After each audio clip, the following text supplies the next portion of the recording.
plus ravi d'être avec vous à ce rendez-vous de la protection de l'enfant.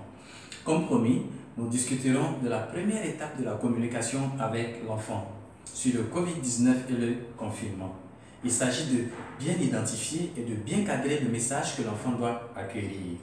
Ce message doit être centré sur 4 points essentiels.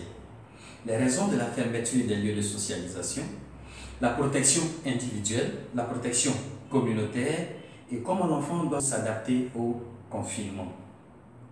Retenons que nous sommes dans un processus de jeu de rôle. Le parent étant le facilitateur, l'enfant l'acteur. Dans notre rôle de facilitateur, il nous incombe de rassembler tout le matériel à utiliser.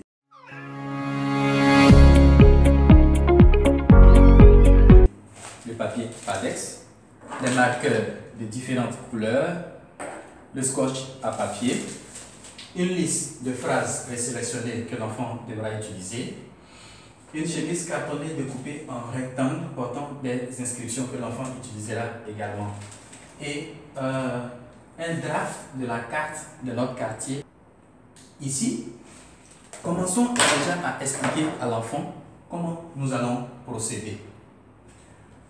Il s'agit de faire la carte du quartier avec quelques endroits qui ont déjà été mentionnés. Pour les endroits manquants, l'enfant devra se servir de ces rectangles pour compléter la carte. Je vous invite à un effort de mémoire. Nous avons précédemment dit que la communication avec l'enfant doit être assez proche des activités proposées par l'école, notamment l'apprentissage, le divertissement et la socialisation. Au titre de l'apprentissage, faisons un exercice de lecture avec l'enfant. Cela lui permettra d'être en éveil, de savoir de quoi nous parlons. Aussi, chaque fois que vous donnez une tâche à faire à l'enfant, il est bon de fixer le temps pour être plus précis dans l'activité. Dans notre cadre, l'enfant achèvera cette carte en se servant des rectangles sur le côté droit. Et pour cet exercice, il aura 10 minutes.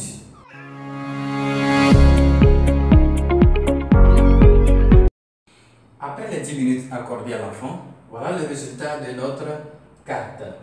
Ces différents endroits ont été associés et la carte est complète. Maintenant, procédons à un autre exercice en demandant à l'enfant de nous faire un tableau avec 2 colonnes précisant les lieux que nous pouvons visiter pendant cette période de confinement et les lieux que nous ne pouvons pas visiter. Pour cet exercice, donnons-lui encore 10 minutes.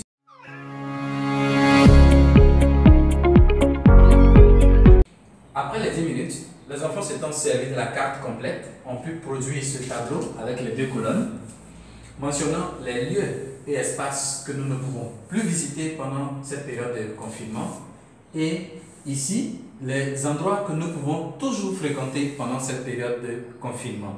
C'est ainsi qu'il faut procéder par questionnement et donner la possibilité aux enfants d'apporter des réponses. Suivez notre processus.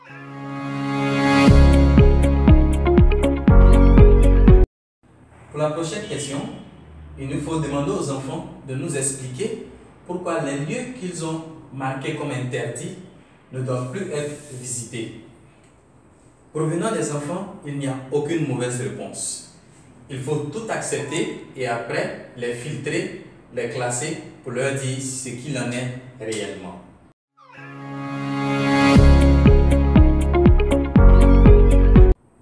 Ainsi s'achève la première étape de cette communication avec l'enfant sur le Covid-19 et le confinement.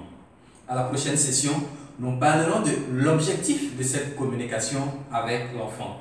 En attendant, retrouvez toutes nos vidéos sur notre page Facebook et notre chaîne YouTube, Initiative pour l'enfance et la jeunesse, et partagez-les au maximum pour leur garantir la protection pendant cette période de confinement. Merci.